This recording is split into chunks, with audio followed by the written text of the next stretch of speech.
ish area, that area there. But Sunday night is Christmas Eve, and so we will have a special service on Sunday night. I hope you're able to make it. And we'll also have Sunday morning Sunday school, Sunday morning, Sunday night on the 24th, just like we normally would. But the 24th night service will be a Christmas Eve service. We'll probably have it be darker in here, do some Christmas reading, Christmas music, Christmas specials, and that sort of thing. Who wants to be first? June 182. Angels from the realms of glory. Is your microphone working, honey? Yes. Oh, perfect. Okay. 182. Angels from the realms of glory. Angels from the realms of glory, ring your flight o'er all the earth. Ye who sang creation's story, now proclaim Messiah's birth. Come and worship, worship Christ the newborn King. Worship him, come and worship. That should be our cry to everyone. Hey, come and worship the King with us. Who's next? Cora? I can't see your hand. Away in a manger. And again, if we don't know it, you have to sing a solo. Whoa. Anybody find Away in a Manger? 186. Oh, 186, thank you. I don't know that song, Caleb. I don't know it. You need to come sing. Okay. Away in a Manger, 186.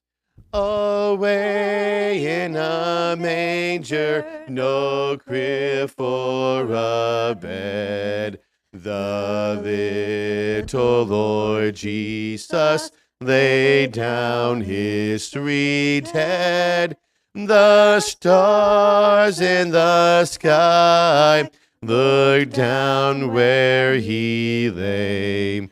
The little Lord Jesus asleep on the hay. One of the things I remember my mother saying, she was an interpreter for the deaf, and so several churches that we were in, she would be signing as everything, and she used to hate signing Christmas songs because they make no sense to a deaf person one bit. Especially if they've been deaf all their life, they don't know what the idioms mean, right? So the stars in the sky look down where he lay. They don't understand that. That makes no sense to them. Like, why are stars looking? This doesn't make sense. She used to hate, or she'd be thinking about, how can I reinterpret this, what this song actually means. Anyone else? 179. It's a solo for you. I don't know it. He's like, forget it, man. Page 179. Angels we have heard on high. I was at this particular Christmas concert thing at some school lately, and I was told, if I understood the dialogue right, that this actually says eggshells and mayo, something like that. But I was told in choir, we were singing this, that if you do say eggshells, it does sound like it's supposed to sound when you actually sing it in a group. Don't say the mayo part. That does not sound right. But angels we have heard on high. Angels we have heard on high, sweetly singing o'er the plains and the mountains in reply, echoing their joyous strains. Gloria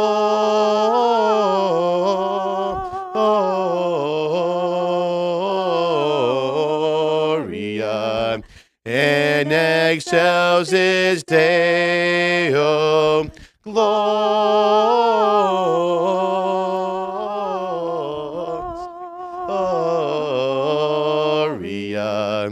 in excelsis Deo. Yes. Verse 2, I knew that was coming. Shepherds, why this jubilee? Why your joyous strains prolong? What the gladsome tidings be, which inspire your heavenly song? Gloria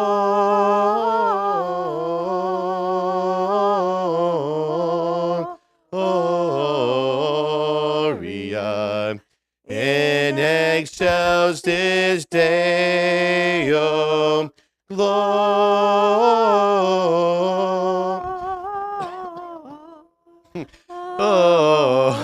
Gloria in excelsis Deo.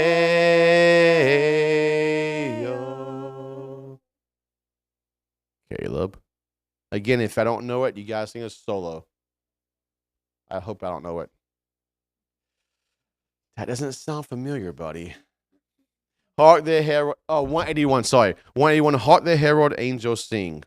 I heard, though, buddy, you didn't tell me this. I'm offended that you sang a solo in Bible Club. He's going like this in the chair. I heard it was good. See, yeah, you should be. You sang it many, many times. All right, hark the herald angels sing. Hark the herald angels sing, glory to the newborn King. Peace on earth and mercy mild, God and sinners reconciled. Joyful all ye nations rise, join the triumph of the skies. With angelic hosts proclaim, Christ is born in Bethlehem. Hark the herald angels sing, glory to the newborn King. Has anybody, before we get to dads, does anybody have any weird Christmas traditions that you grew up with or that you still do, basic maybe any weird traditions? I'll tell you one of mine if nobody can think of one. Yes.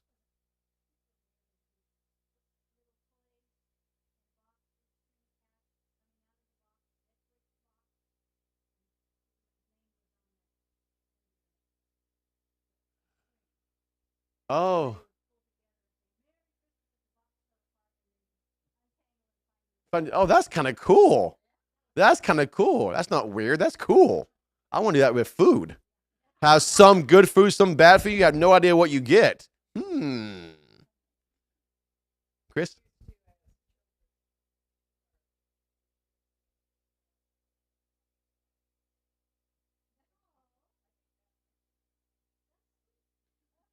I never heard of such things.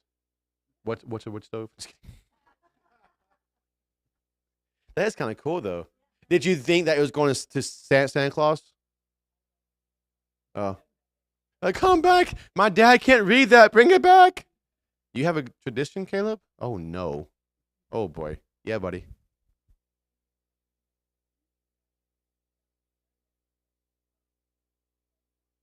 Yeah, that's true. I learned that from my mama.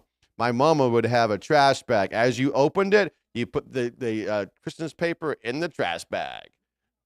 Yeah, we ain't doing all this mess. Snowball fight. That's kind of cool. How do you have these two traditions I don't know about, Cora?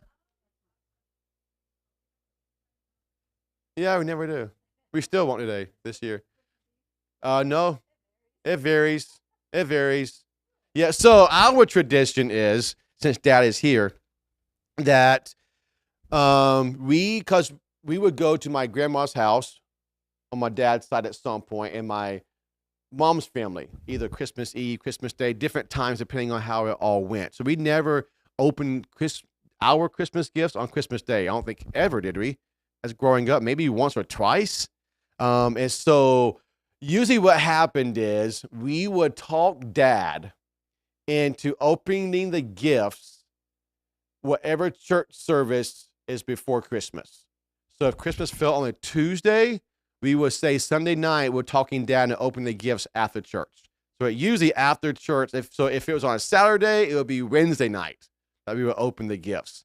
And so, and because he has a bleeding heart, we would always, which means they always had to have the gifts ready to go by that time. In my family, we wrap the gifts, and probably that night we open them. We never have it just ready to go for kids. We're always last minute Amazon shoppers. Anyone else? Yeah. Okay, we get Dad's song, and then we get Bernie's song. Dad. 1-8. I was going to say to somebody, don't do this. Oh, boy. Yeah, I ain't singing this. Oh, okay. You can start it, honey. Go ahead. Oh, holy night, the stars are brightly shining. It is the night of the dear Savior's birth. Wow, honey. Sorry. Long lay the world in sin and darkness pining, till he appeared, and the soul felt its worth. Behold the babe in yonder manger lowly, 'tis God's own Son, come down in human form. Fall on your knees, oh, hear the Lord most holy, O night divine, O night when Christ was born, O night divine, O night, O night divine. Sunday night, my part of the Christmas Eve, Tiffany will sing it in the proper key. Man, yes, Cora. No, sorry, Bernie. Sorry. 171. Oh, that sounds familiar.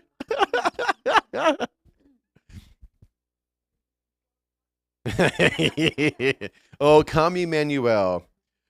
Oh, come, Emmanuel,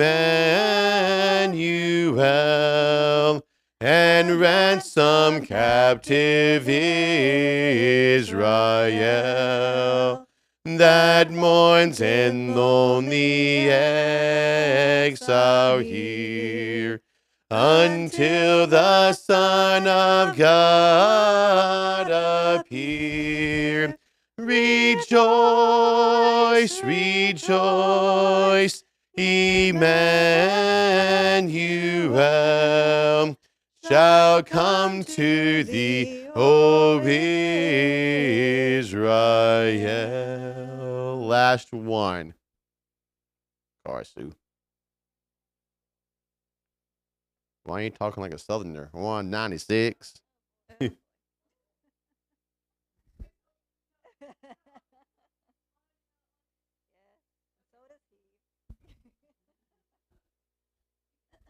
All right, go ahead, Tiff. Whoa, I didn't know that. Henry Longfellow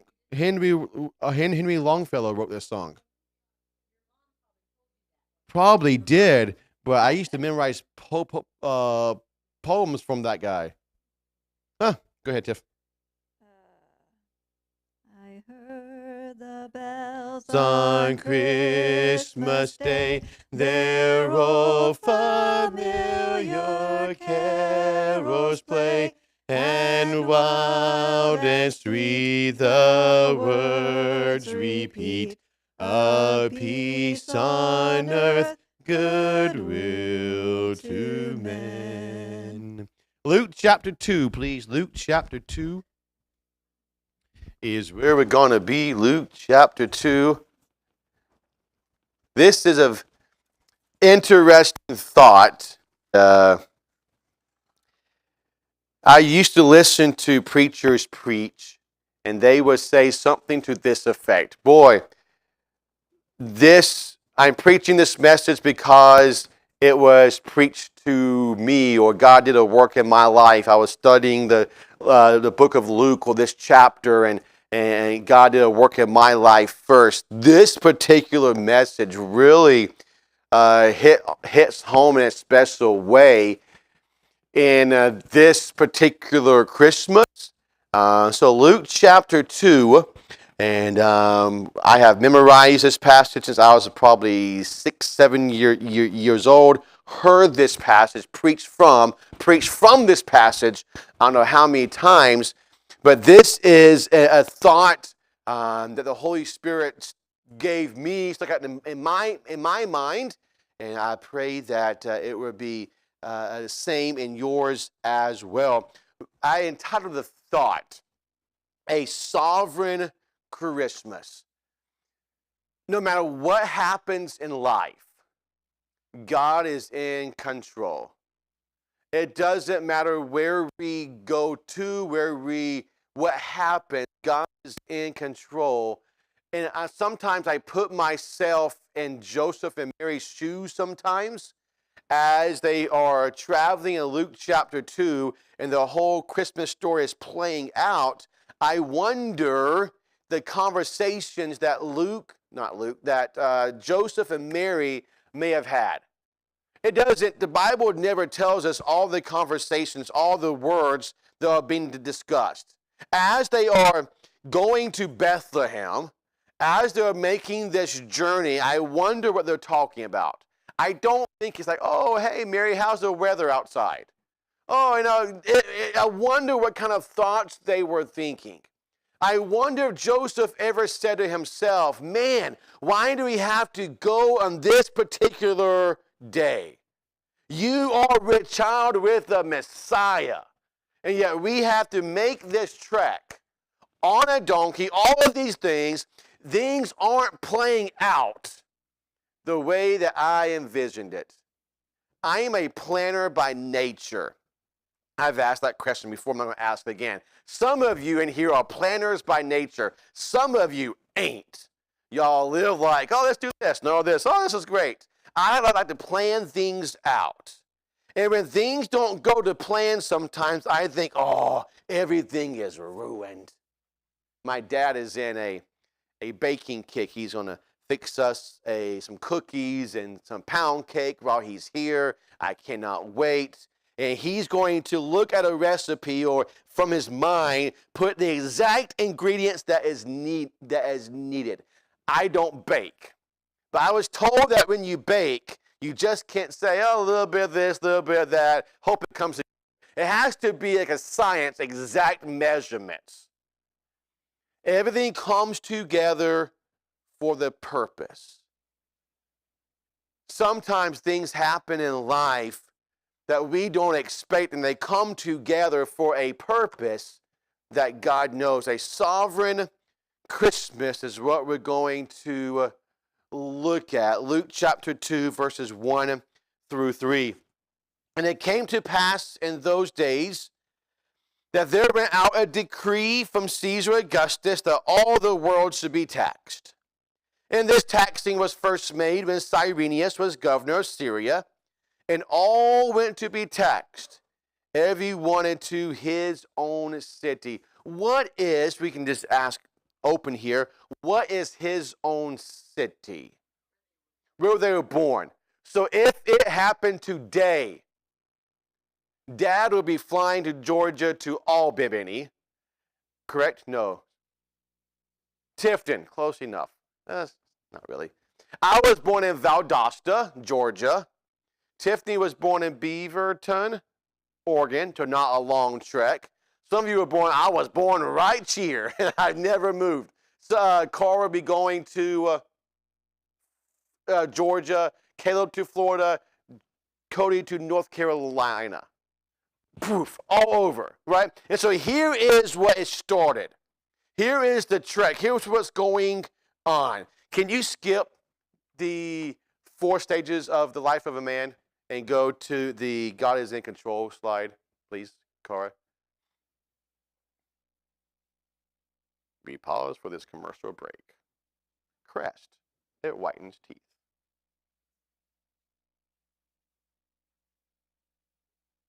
Nope, not that one. That's the same one. I can skip it, but I don't want to show them what the next 4 slides say. Okay, please close your eyes. Get off the computer. Cool. Just arrow over. Arrow. Keep arrowing. Oh. Again, we pause for another commercial break. Sweet tea. Oh, you saw the mouse up here? Where is Cody when you need him? Bring back Cody.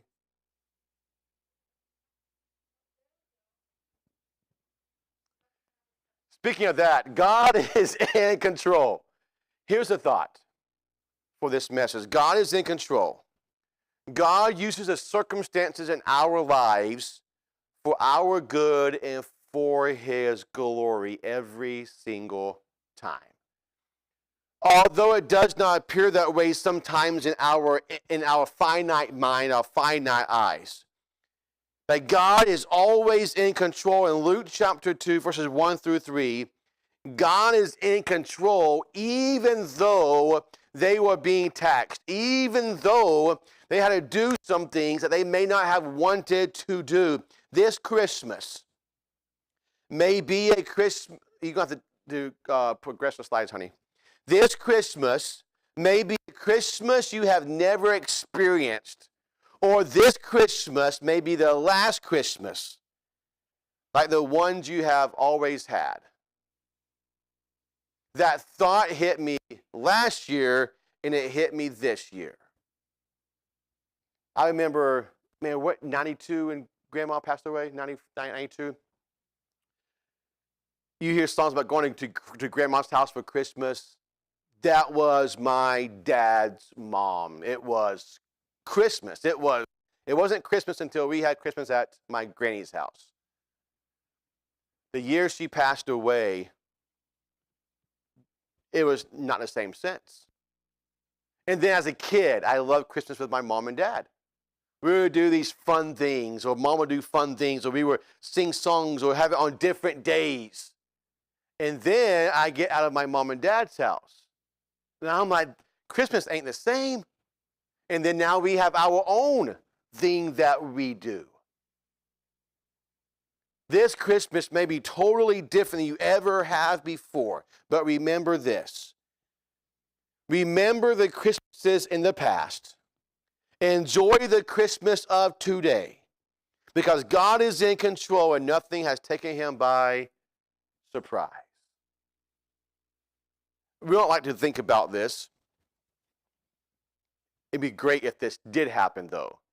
What if we went to bed tonight? It'd be great. This thinking about it makes me very happy.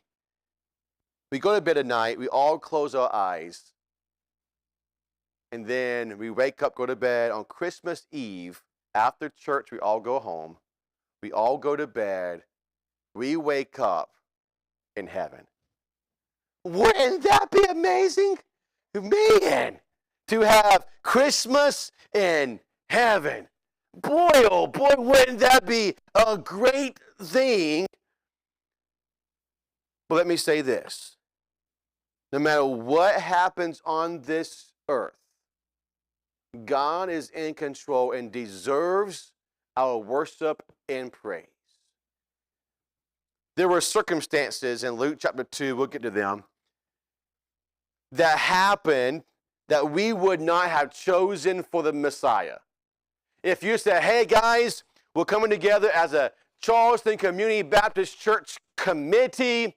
I heard the Messiah is coming, and we are the ones in charge of making the preparations. We would not have said, yes, put him on a donkey.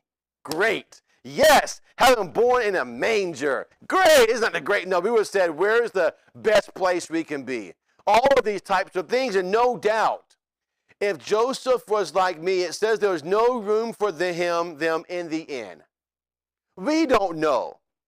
Movies and shows and people depict like he's going from inn to inn to inn to inn, saying, you got room, you got room, you got room. No, we don't have room. Don't you understand, sir? Everybody's coming here because we're being taxed. There's no place nowhere. You should have went on Expedia.com many months ago to book your reservation. There's no room any place, but I do have this, some say cave, some say stable. I do have this place where horses and cows live. You can stay there for the night. We would have said, I don't think so.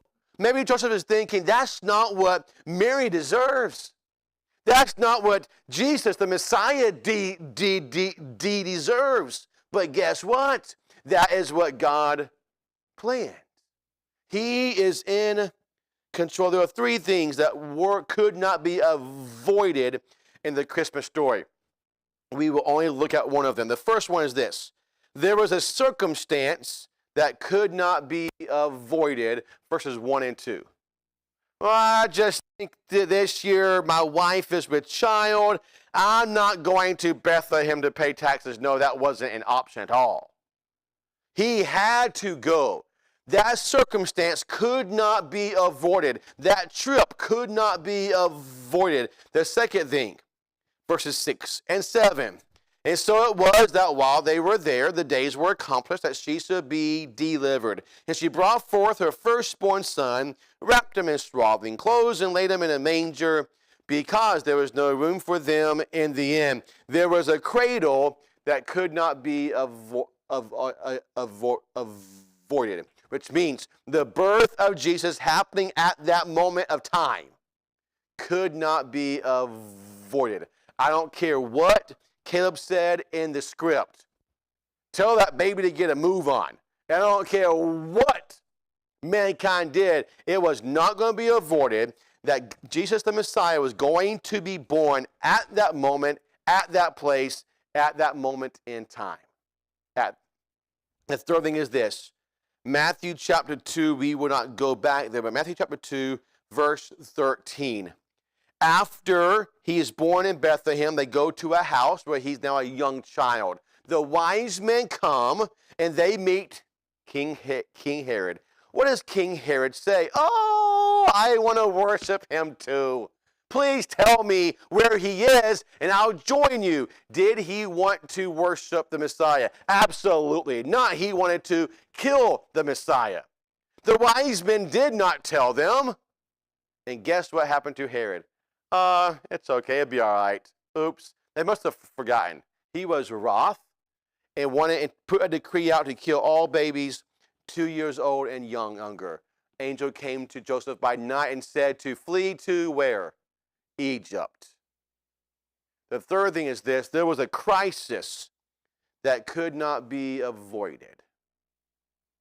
But we're going to look back at verses 1 and 2 at this thought.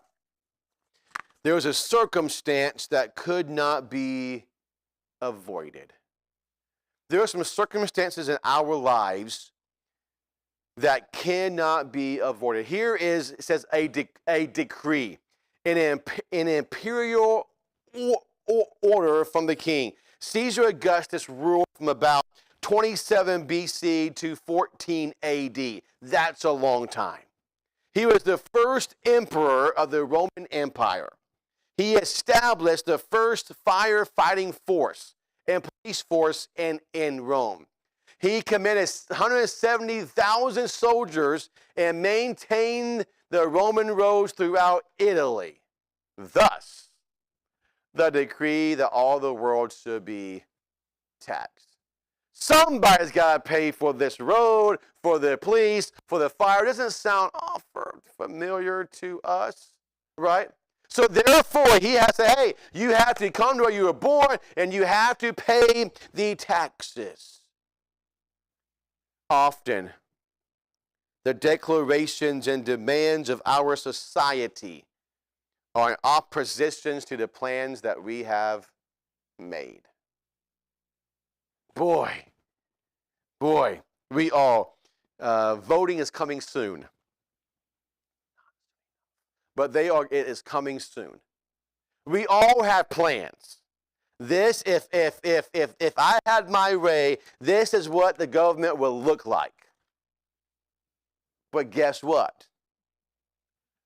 We ain't in charge.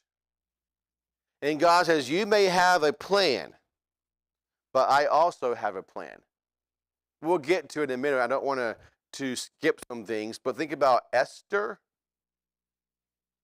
God had a plan for Haman, for Mordecai, for all of the things that happened. Nothing takes God by surprise. And in fact, often in the affairs of men, God has orchestrated behind the scenes to conform to his divine plan. Can God use evil men to get his will done? Absolutely he can. Absolutely he can. And so behind the scenes, God is always at work. Remember when Jesus was on the boat, fast asleep, the storm came, and the disciples were going, we're going to die. And they are upset that Jesus is asleep. And they wake up, how could you do this?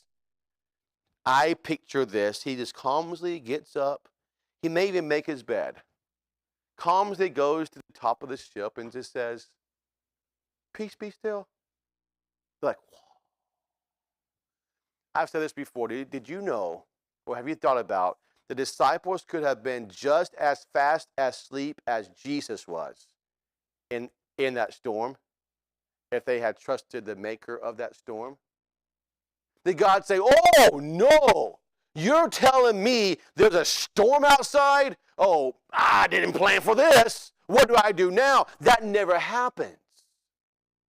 And sometimes we forget that God is in control, whether we deem it as good news or bad news. He is always in control. When they say, hey, it's time to be taxed, you don't understand, Caesar Augustus. My wife is having a baby. Oh, you're right, Joseph. Forget that, guys. Don't need to be taxed this year. Mary's having a baby. No, that's not what happened. That's not what happened at all. He had to go to Bethlehem. Now, where was it prophesied that Jesus would be born? Bethlehem.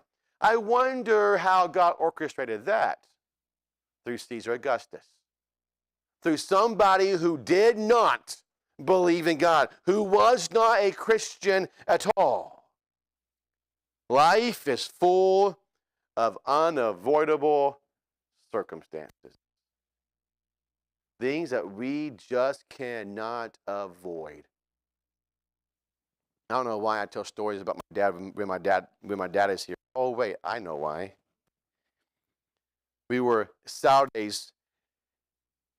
On Saturday mornings, it was ritual. It was set in stone. Before we became teenagers, when we were kids, Saturday was cleaning day. When you wake up, you dusted, you vacuumed, you cleaned your room, living room, bathroom, all those kinds of things. And then we can watch Bugs Bunny. Then you can do what you want, but we got to clean. If mom was cleaning the house, you better be cleaning the house too. Me and Lee got tired of cleaning the house, so we started playing. I filled up a water gun inside the house, and I shot her with it. She got mad. I ran. We ran around the house. I ended up back in her room. I'm running. Her bed's there. I hit her leg of her bed with my pinky toe. I fall down. It swells. It's bruised. I can't bend my toes. And Leah's like, "You gonna tell Dad?" "No, I ain't telling Dad. Are you kidding me? I'm gonna have a broken foot, toes, and a blistered backside. That's not happening." So the whole time I'm hopping like this all day long, trying to clean the floor. I'm going like this, trying to get up, and finally my dad's like, "What's wrong with you?" I tell a lie. And no, I know I would never do that. It's my only lie ever. I told Eli, he said, son, you know what you have to do. I'm like, great. Go to your room. I'm getting a spanking. He said, lay down in bed. What? My foot hurts. I played sports. We believed back then, contrary to popular opinion, that if you jam a finger, you pull it, and you brace it and go on from there. That joker put me down on the ground, took my toes and went, wham! I go, ow! I'm like, goodness gracious, that hurt. I call that an unavoidable circumstance. I said, Dad, don't do it. Dad, don't do it. Oh, no, I could not avoid it. I hate shots, despise shots. I'm scared of shots. Don't call me a sissy, I'm scared of shots. My kindergarten shots, I knew my sister had them. I knew I had to have them. And I fasted and prayed for 3 days, seems like, that God would take me home before those shots. I pray, I'm like, God, now's the day for the rapture. Please come back. Please, now's the day. Guess what happened? He didn't come back. Guess what? I had to have those shots. There are some things in our lives that those are simplistic, funny things, but there are some things in our lives that we cannot avoid. And God puts them right there. And it wasn't there because God dropped the ball, because God forgot, because God didn't know. No, he placed those circumstances right there at that time of your life. Just like God made sure that Caesar Augustus made that decree at that moment, at that time, when Joseph was born in Bethlehem a long time ago. So all this was prophesied that Jesus would be born in Bethlehem. Life is full of unavoidable circumstances. Go to Isaiah chapter 40, maybe up there on the screen, yeah. Isaiah chapter 40, verse number 13. Who hath directed the Spirit of the Lord, or being his counselor hath taught him? With whom took he counsel, and who instructed him? And taught him in the path of judgment, and taught him knowledge, and showed to him the way of understanding. Verse 15. Behold, the nations are as a drop of a bucket, and are counted as a small dust of the balance. Behold, he taketh up the isles as a very little thing. Everything that happens, this may sound kind of sacrilegious, but it's really nothing to God. In the big scheme of life, our circumstances are huge to us. But to God's eternity, infinite power, infinite knowledge, it's just a drop in his timeline. And God says, I want to make sure that you are trusting me and not the things around you. Here are some instances, some circumstances in the Bible that could not be avoided. One was this. When Joseph was sold into slavery, separated from his family, then there became a great ruler that was able to save his family during the famine years. What if Joseph said, this stinks. I ain't going to do it. I ain't going to go. You can kill me before I go to Egypt. Or maybe he's in Egypt. Fine. I'll just be an Egyptian. I will do what Potiphar's wife wants me to do. If God puts me here, fine. I'm going to act like an Egyptian. What would have happened to his family? Would not have been saved in the famine. God knew that his family needed to be saved. God knew that Egypt was the answer, and God needed Joseph in Egypt. What a thought. The second thing, or another one, is this. When David arrived at the battle to check on his brothers for his father and fought Goliath and then defeated him. What if he had said during the lion and the bear, why is God sending me these enemies to the sheep? I'm just playing my harp and singing praises to him. Why does he have to send the bear and send the lion? Why did God send the bear and send the lion? To get him ready for the Goliath.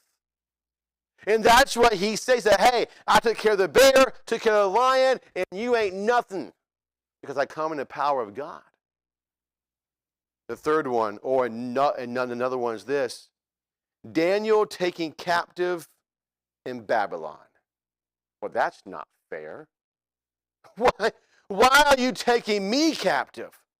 Why are you taking all of us captive? That's not fair. That's my homeland over there.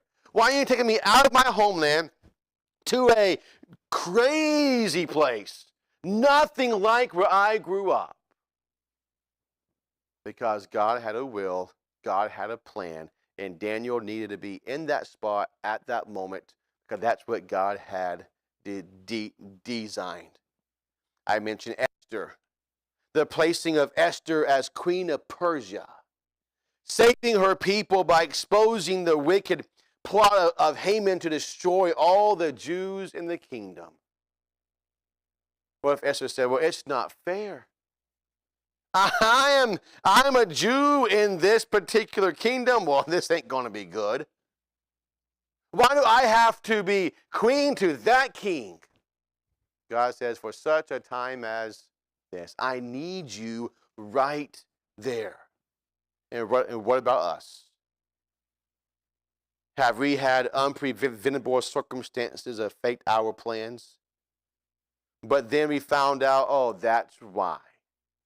God had a plan. God understood. And we saw the blessings of God. Anything out of our control, or even in our control, is in the will of God. The adults in this room, do you remember when you were teaching your kids how to drive? Or maybe your spouse was teaching your kids how to drive. I remember that because it's kind of happening right now-ish.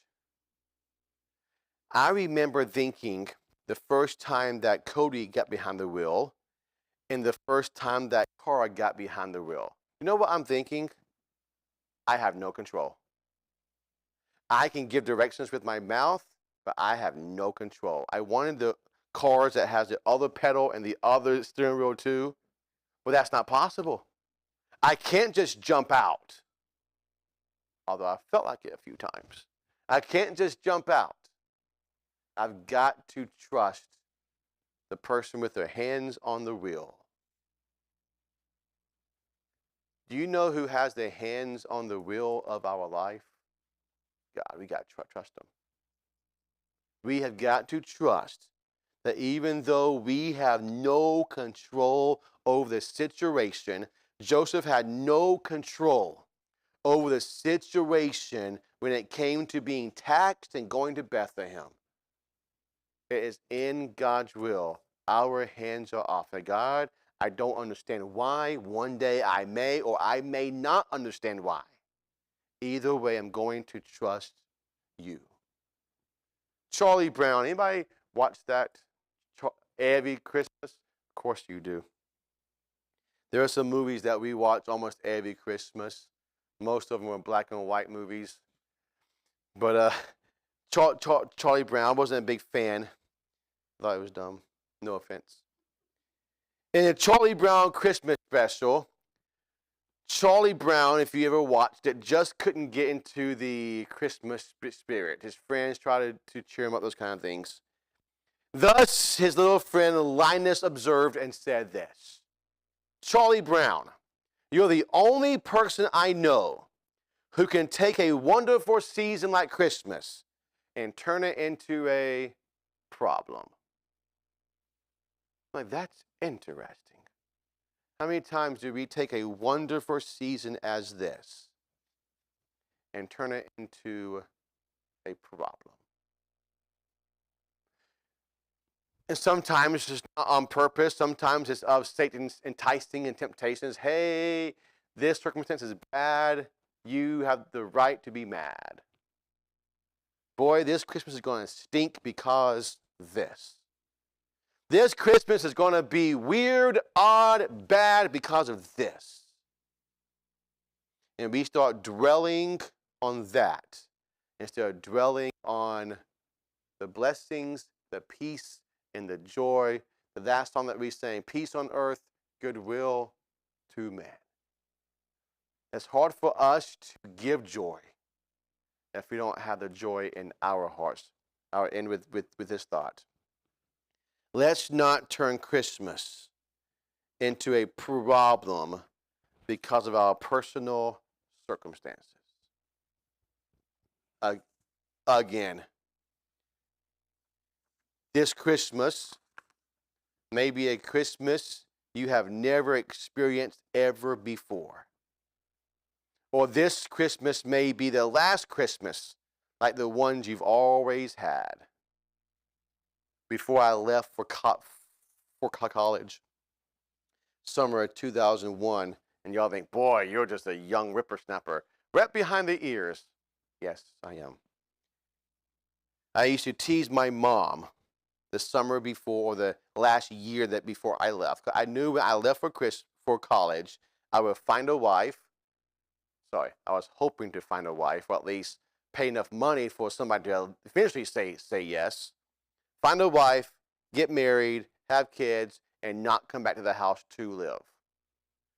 That's kind of all true. Once I left the house, I did get married, but I was independent. I did have my own life. So I would tell my mom, I said, this is the last load of laundry you would do as a this. This is the last pancakes. This is the last this. This is the last this. And she's like, Stephen, stop saying that. You're not dying. So, yeah, but once I eat this, I'm going to college. It'll never be the same again. I didn't realize what a jerk I was.